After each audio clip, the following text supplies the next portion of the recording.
And Disney decided to hire the most insufferable girl boss narcissist that exists on Earth, who hates Snow White.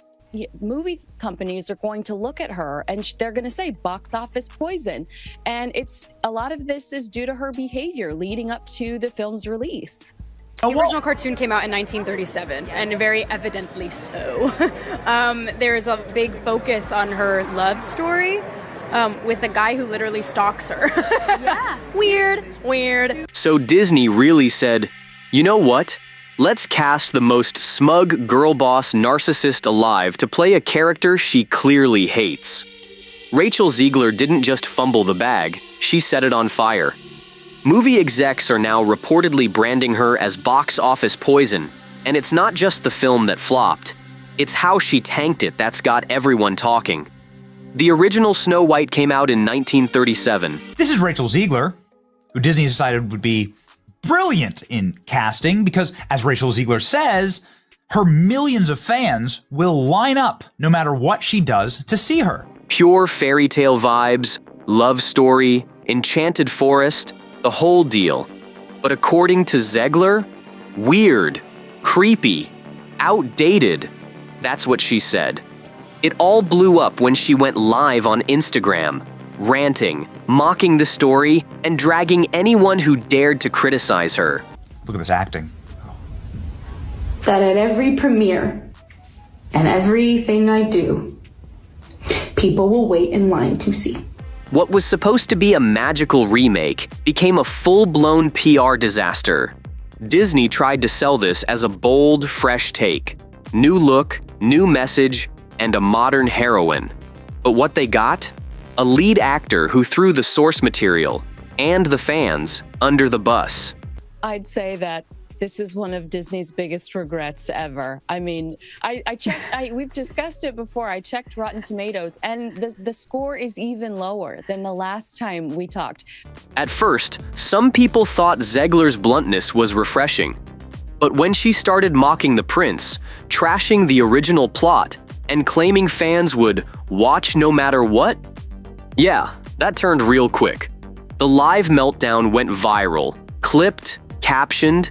Movie companies are going to look at her and they're going to say box office poison.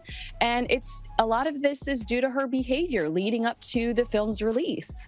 Memed, you name it. Suddenly, this wasn't about a movie. It was about how not to handle backlash, ever. Instead of promoting unity and excitement, her attitude pushed fans away. She came off less like a confident star and more like someone irritated the public even had opinions. From the start, ticket sales were weak. Uniquely unlikable, but then it is actually a terrible film as well, so it's the double whammy. Even after a massive promo blitz, theaters were empty, advanced screenings, ghost towns. And still, the studio stood behind her.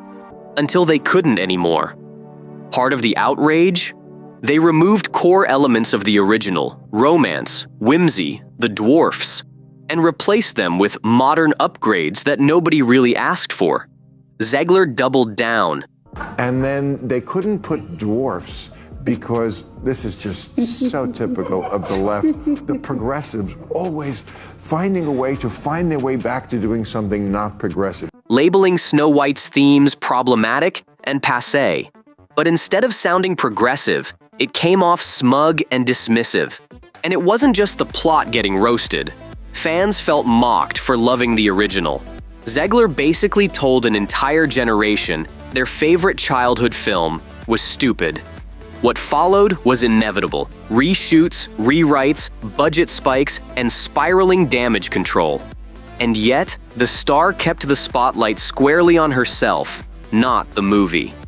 Meanwhile, Disney was hemorrhaging money. Rumors say the total spend ballooned way past initial estimates. Marketing, production, re-edits, the works. By the time the movie finally hit theaters, and then Rachel Zegler plays Snow White. I think Gal plays the. I was not a child, so I don't follow. The drama had already defined it. Viewers weren't curious anymore. They were repelled. Zegler's meltdown became the face of the film's collapse, the tipping point where fans stopped listening and started logging off. She even accused critics of being stuck in the past, calling them resistant to change. Problem is, many of those same critics were just longtime Disney fans. And Rachel Zegler, being 23 or whatever she is, like so many kids raised on TikTok, she's all for infantada is the only global solution. The same people who would have shown up day one. Even people who normally love a good woke reboot said this one felt forced. The whimsy was gone, the charm gutted, and in its place, a lecture wrapped in CGI. The dwarfs weren't dwarfs anymore, just magical creatures with one actual dwarf among them. That didn't sit right with anyone. So the two stars hate each other, and then they couldn't put dwarfs. Especially when Peter Dinklage himself had pointed out the opportunity to showcase real actors was lost. As the hate poured in, some fans tried to find good in the visuals or music, but it didn't matter. The online outrage was louder, and Zegler's defensive tone didn't help. When she said, "We don't need princes anymore," it might have landed better if she hadn't followed it with, "We might cut all of his scenes." That's not empowering, that's just messy. And then came the receipts. Her comments from old press tours resurfaced. Jabs at the original movie. Passive-aggressive swipes at Disney loyalists. It was all there. Her defenders said she was just being bold. Her critics said she was being disrespectful. But at this point, the damage was done. The conversation shifted from, "Is the movie good?" to, "How did Disney not see this coming?" Even insiders say her behavior split the cast. Golden employment opportunity for dwarves. There's not that many scripts that come down the pike. No, there's 7 of them. That has, and there's 7 dwarfs. She reportedly clashed with production members and made it harder to promote the film as a united team. And the saddest part? The movie had potential. The costumes, the sets, even some of the original musical cues. They could have worked. But Zegler's outbursts drowned everything out. She made herself the headline. And it wasn't a good one.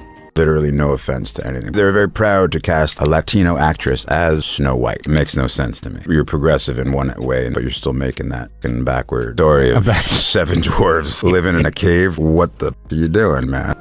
By closing weekend, the writing was on the wall.